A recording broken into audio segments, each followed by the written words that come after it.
just being in an atmosphere like that before, it's a lot of emotions running high. Um, especially when you're at the free throw line. They say it's the easiest shot in the game, so you don't want to miss the easiest shot in the game. So I know there's a lot of emotions going through his head. He just had to take his time, be calm, and sink all three. And figure out how to get a defensive stop, which they wasn't able to do, but it was very close. So I know a lot of emotions was running high. A lot of emotions was involved in that game. I felt pretty good just because knowing, being a part of the Heat organization, knowing the Heat culture. When the back's against the wall, that's when we're at our best. And they kind of dug themselves for a hole. Letting Boston come back and win 3 games straight, but they was able to prevail and figure out how to put it all together. And the good thing about that Game 6 loss is, like, even though Jimmy didn't play that well, they did everything they needed to do to win that game, and by say luck or a bad miss, something going right for the Celtics, that's how they was able to win that game. So even with that being said, you still have a different sense going into Game 7. Like, we know we can win this Game 7. We basically beat ourselves in Game 6. It's definitely better just because of the fact that you keep playing. With them being able to, like Denver, they got a sweep early and they've been probably sitting at home for almost a week now, trying to figure out what days to practice, how much time to get they guys a rest period. So it's always a different vibe. So for me as a former player, I didn't really like sweeps as much just because you just get to sit around and have to wait for the next opponent. So I think it's better that they went to get 7 games. They still got that camaraderie. They still got that focus. They still know what's at hand to take care of everything. I'm not very much surprised at all. Like with Caleb, the thing about him, he's their 3-and-D guy, and now with Tyler Hero being hurt, he's had to take a little bit more of the offensive role, and he's showing that he's been ready for that moment and he's prepared for that moment. So I'm not really too shocked at that. I'm just happy for him. I know what type of work he put in. I know how hard he works and what this means to him. So it's just happy to see him and his hard work come full front. It's tough. I did say that, but when you have moments like that, you got to think about what Jimmy did through the whole season, through the playoffs and the crunch time of the game, and things like that. So when it comes to actually being the MVP, Jimmy did everything, and I think that what kind of prevails it. He's a stat sheet stuffer. With Caleb, he's a scorer, he's a shooter, and he's also a great defender. And a lot of the things that he probably does is not on the stat sheet. So that's probably why he doesn't get that Finals MVP like some people say he should. All time great Miami players. You got Zoe, Shaq, Bron, D Wade, Tim Hardaway, Glenn Rice, Eddie Jones. I mean, there's a lot of players up there. So um, with him winning this championship, he will be top 5, just because you bring a championship to an organization like that, that's known for winning championships, that's had some of the best players ever to come through there and win championships. He'll go right up there with them. That's what it is. It's an underdog mentality. It's never letting anybody think they can get the best of you. Preying on people's weaknesses, and just staying together and sacrificing for the person next to you. And if you see the Heat, that's what we all have been about. That's what this team's about: sacrificing for the man next to him, and not just depending on one person. Everybody's stepping up, everybody's contributing, everybody's helping on both ends of the floor. You see the bench up and cheering. You just see a lot of camaraderie, and you're working as a family and being as a family, and that's what the Heat culture is about. I could probably have a pretty good idea of what it is. It's just when I was there, we always had a highlight video, a high video before every round, and it just shows what you did throughout the season to get to this moment. And don't forget about the good times. Don't forget about the bad times. But now it's a new time. It's a new season, new mentality. So you 4 games away from your goal. So I'm sure Spo has something up there with the past Heat championships and what the mentality means and what Heat culture just really means, and go out there and embrace it. And I'm pretty sure that's what the video is about, embracing the Heat culture. Just how well they're playing together. Everybody stepping up. We know Joker's going to a walking triple double. We know he's going to do what he does. But I've been really impressed with Jamal Murray. Just coming back from an ACL injury. I know he's had a whole year to play and get his feet wet, but he's really stepped it up to me that last series and kind of took it over and put a lot on his shoulders to help Joker out and make sure they got past the Lakers. So it's definitely gonna be a tough matchup for them. But if you look at, I think the two teams balance out pretty well as far as on paper. And I think the biggest factor is who's going to be hitting these shots and who's going to be able to get that first stop or that last stop. And I think that's going to be the biggest difference in the game, in the series.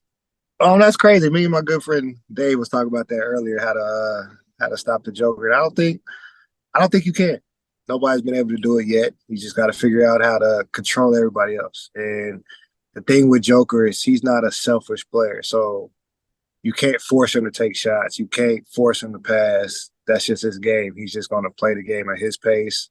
He sees the floor very well. He's very patient. So with the Miami Heat defense, they're one of the best defensive teams out there. They like to get into your chest and cause problems and be physical with you. So it's just going to be a tale of who's going to be able to make the most in-game adjustments, I think. I think on paper, like I said, they evenly match up. They're two pretty good teams. It's going to come down to adjustments and who wants it more, I think. I don't think they have to do much.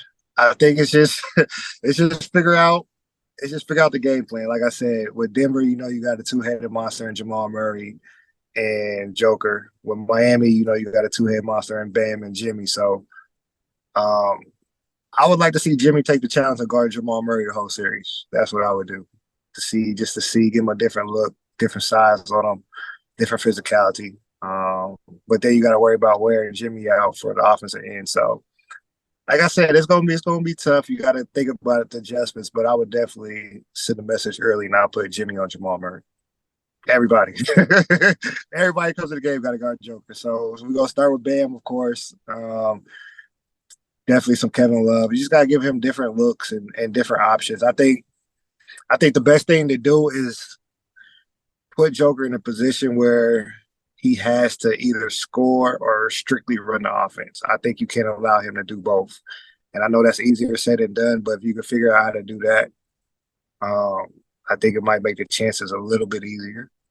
There's two things why I think Joker doesn't get the respect that he deserves, and I really don't want to say the respect because he was the two-time MVP before JoJo took it. So I would say for him, the two things that lack is jumping ability and speed. Like if you look at all the top players in the league, they either jump really high or they're really, really fast. And with Joker, he's neither one, but he's a walking triple-double no matter where he's at or what you do. So I just think his style of play, he's not this era's style of play, flashy, energetic, jump over the rim guy like that. So that doesn't give him the top popularity like somebody else would get. That's a high flyer. I think he's going to be very big just because Spo's been there before. And not just once, not just twice, but multiple times. He's been successful in the finals. He's been unsuccessful in the finals. And, with Spo,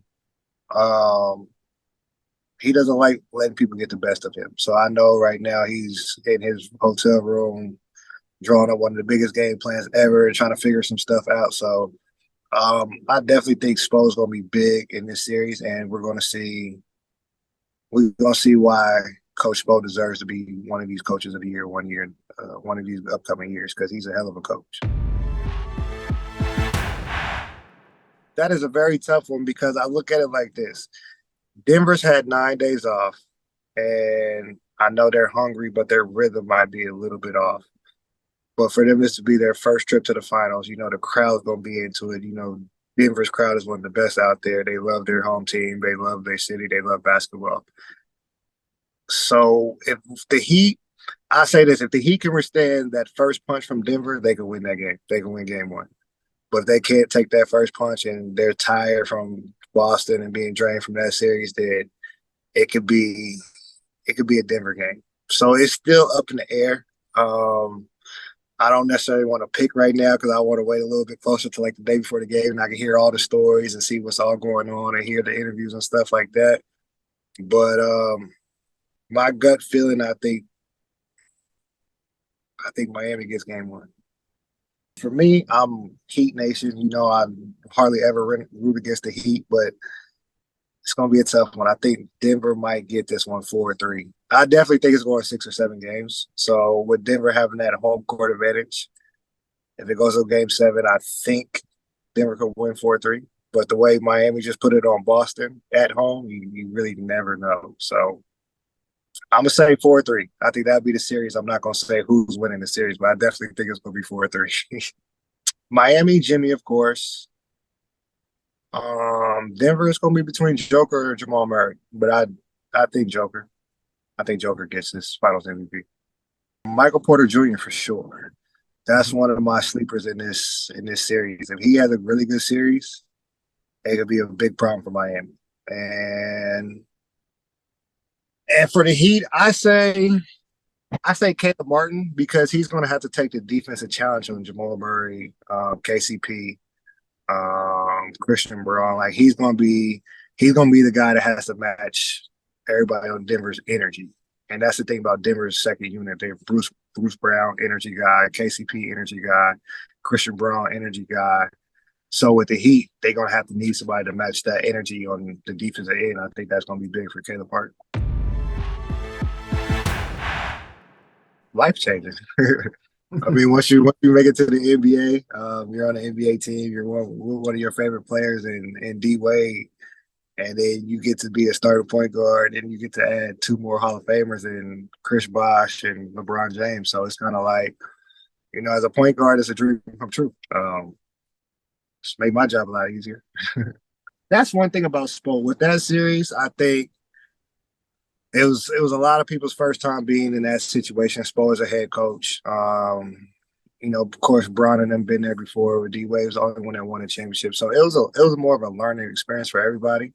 And learning how to deal with that loss made everybody hungrier. So it was Spo that kind of put the bug in our ear, like, if we're going to do this, we really need to do this. But at the same time, being around that group of guys, they all took that personal, and everybody went that summer and worked on their individual selves and how to better themselves. And then they figured out how to make it better for the team. And Spo did a good job of allowing everybody to be in a position that they were comfortable in and spreading the floor and giving us that option to play freely. So it was a combination of everything, but Spo definitely changed the offense and made us more of a moving unit and made more pieces involved in the offense. I think it contributed a lot. Having that taste of defeat, in our mouths from that Dallas series, we was very hungry. And, coming into that series, we knew exactly what it took to beat OKC, and we knew what it took to win that series. And we was able to stick to the game plan after game 1 and just go from there. It's funny for me because, like, it was a dream come true, but at the same time, I was hungry for more. Like, I was ready for the next one. I was ready to start the next season right then and there and go get that second one and be able to keep going, and keep going. So my mindset after the first one was, yeah, just keep going. I wasn't satisfied with that. Like, yeah, we just won a championship, but it just felt like we were supposed to win that. Like, I want something different. And that next season was definitely something different than that championship. So the saying is, it takes a little luck to win every championship. And, our luck was Ray Allen hitting that 3 and, Kawhi missing a couple free throws that put us in a position to hit the 3. So, I mean, that's what I do remember. And I remember that game 6. Like I tell all my friends, all my fans, that game 6 is probably the hardest basketball game I've ever had to play. As far as like emotions, just being in the moment, seeing everything going on and still be there to be able to perform. And, all that we did in that game 6, we still needed some luck to help us win that game and go to game 7. So that's what I definitely remember, was just how hard that game was, how hard we had to play, how emotional it was, and just everything that comes with a basketball game and trying to win a championship. Everything was left on that line in game 6. Very proud. Like you said, that was my moment.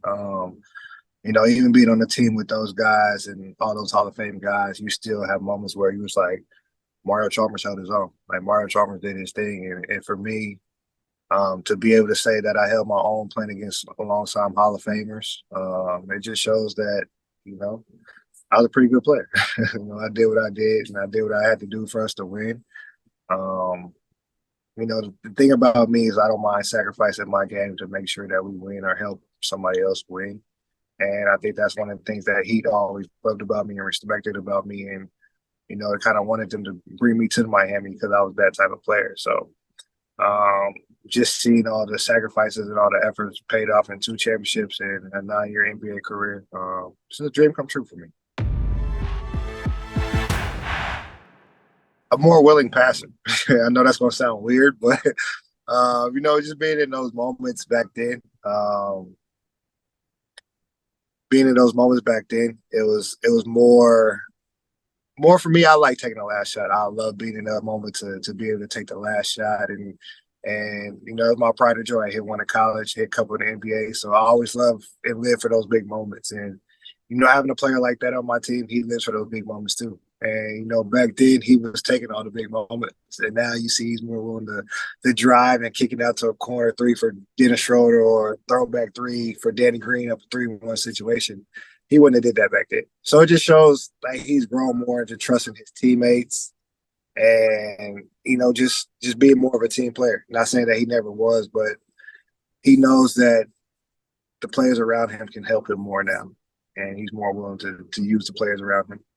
Definitely. So when I said that, I wasn't saying like players don't fear LeBron. I'm saying when you come into a basketball game, you have that matchup. We know everything about Bron. Like when Bron came into the league, he was the number 1 pick. We grew up watching Bron. Bron's always been a social media influencer. Like everything about him has always been portrayed to the media and for us to see. So when you know that at the end of the day, he's a nice guy, he's a walking triple double, you're not a fear him. He's not coming to take your head off like they say about Jordan. Like there's stories about Jordan, like don't talk mess to Jordan because he will bite your head off and give you 60. You don't hear stories about that about LeBron. And not saying that he can't. I've heard plenty of players be like, man, going against Bron, that was probably my toughest matchup ever. And it's like, yeah, after the fact. But going into the matchup, you wasn't scared of him because you know everything about him. Like, when Bron left Cleveland, he was hated by everybody. Everybody made it a point to talk about what he couldn't do. Not what he can do, but what he couldn't do. They nitpicked at everything. So once you know different things like that about a player, you don't fear that player. You try to attack the negative things that people are saying. And when Bron heard those negative things, he was in the gym. I was in the gym with him that summer, and he's working on the negative things that they say he can't do. So now when you're matching up against Bron and you're thinking that he can't do these things that other players or other media is saying, but a person like me's been in the gym with him the whole summer and seen the things that he's been working on, yes, you're going to be scared afterwards because you know what he's done in the gym is coming into light. He's going to show you everything he's done. So that's what I kind of meant by that comment. It wasn't a shot. It wasn't anything like that. People saying like, you're his teammate. How could you talk trash about him? Like, I'm not talking trash. I feel like Bron is the greatest basketball player to ever play this game, but he's just not my GOAT. And that's a whole different subject. That's a personal subject. It's not because I don't like him. I love Bron to death, but it's just me for my GOAT. I want my GOAT to live and die on a shot. And with Jordan, with Kobe, they're taking that last shot every time. Me, I want to take the shot the last time. Bron's going to make the right basketball play. And there's nothing wrong with that. There's nothing bad about that. It's just a personal opinion. It's just not what I want my GOAT to do. I want my GOAT to shoot it, no matter if I'm on the team or not. So that's just me. That's just my personal opinion. So, like I said, there was nothing malicious about that comment, not a shot at Bron at all. Like I said, I love Bron to death. Still one of my good friends to this day. And it's just what it is when it comes to basketball. I'm going to speak my truth about basketball. I actually do remember what I said. I've told people, it's not that I didn't call him a bitch. I said stop playing like a bitch. And everybody knows that word can be derogatory. It can get people going. So I was using that as a motivational, talking to the whole team and not singling anybody out. Like if you see me in the huddle, I'm talking to him, D-Wade, CB, myself, and whoever's in the game. It's just he took it personal. And where I'm from, there's guys like that walking around all the time. That's 6'8", 240, 260. And, we had some rumblings with them guys. Sometimes it's on the basketball court, different things. So it's not a factor about me being scared of him or me being a mean person. It's about motivating my team. And the way I know how to motivate my team is to get under your skin. And they don't know it's not malicious, but they know It's coming from a place of love and a place where I want to win and we want to win. The biggest storylines I'm waiting to see, I want to see with what's going to happen with Kyrie Irving. And I'm curious to see how Bron's going to come back next year after what he just tweeted and all the stuff that's going on, all the little talkings. I don't think he's nowhere close to retiring. I don't think so. I think he has a lot left in the tank. But at a certain point, as a basketball player, as a man, you reach your breaking point about certain stuff. So I'm curious to see where he's at with it. Is his love for the game still there, or is the continuity of him being beat down and being negative stories kind of getting to his head? So it's kind of I want to see his bounce back. I want to see what he's going to do. Shoo. Tyler Hero won't be ready for game 3. So that's my first pick is Tyler Hero, but I think the go-to guy could be Kyle Lowry. I think he'll be the go-to guy as far as making plays. I'm not talking about scoring wise. I'm talking about making plays and running the offense. Just because he's been there before. He won a championship with Toronto. He has the smarts, the vetness. He has all the tools to get him over the edge as a playmaking, helpful point guard, backup point guard. Houston. They get James Harden back with the young guns they got and the high flyers they got. They're going to be an exciting team to watch. I don't know how many wins they'll produce, but they'll be definitely an exciting team to watch. Okay, the Aaron Fox for sure, and